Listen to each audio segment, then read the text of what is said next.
NCP কখনো একটা দল হয়ে ওঠার চেষ্টা করেনি, তারা দল হয়ে ওঠেওনি, তাদের ওই সক্ষমতাও নাই, তারা শুধু টাকার পেছনে ঘুরেছে। না, এনসিপি আসলে গত কয়েকদিন যে বিভিন্ন প্রোগ্রাম করছে, এগুলো জামাতে ইসলামের সমর্থনে সহযোগিতায় করছে। জামাতে ইসলাম আমাদেরকে সহযোগিতা করতে চেয়েছিল, বলেছিল যে তোমাদের নিবন্ধন কাজে আমরা হেল্প করবো, বিভিন্ন জেলায় জেলায় অফিস দেখানো, এইসব বিভিন্ন বিষয়ে তাদের হেল্প নিলে আমরা সহজেই নিবন্ধনের কাজ সম্পন্ন করতে পারতাম।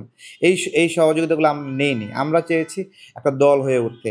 এনসিপি কখনো একটা দল হয়ে ওঠার চেষ্টা করেনি, তারা দল হয়ে ওঠেওনি, তাদের ওই সক্ষমতাও নাই, তারা শুধু টাকার পেছনে ঘুরেছে। তাদের সম্পদ লাগবে এবং তাদেরকে কেউ একজন বলেছে যে এখন যা পারো গোছাও, মাল পানি গোছাও, তোমার তো বুড়া হলে তখন তো তোমাকে কেউ দাম দেবে না, তখন তো তোমার টাকা পয়সা লাগবে, তখন তুমি টাকা কই পাবা।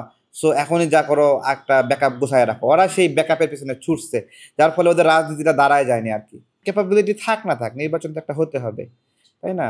নির্বাচন হতে হবে, ভালো হবে খারাপ হবে একটা কিছু হবে, ওইটা নিয়ে কিছু না। তবে আমাদের যে অনুধাবন, নির্বাচন, রাজনীতি এসব একটা সামাজিক চুক্তি, যে চুক্তিতে যে পরাজিত হবে তাকে নিয়েও একটা প্ল্যান থাকে যে সে কী কী শর্ত মানবে, ঠিক আছে?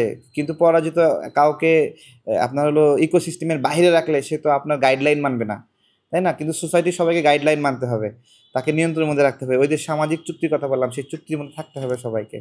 সেটা যদি না হয় তাহলে ওই আপনি যাদেরকে বাইরে রাখলেন তারা আজীবন বলে বেড়াবে যে তোমরা তো জোর করে আছো ক্ষমতায়, তোমরা তো আমাদেরকে নির্বাচনে পরীক্ষা দেওয়ার সুযোগই দাও নাই।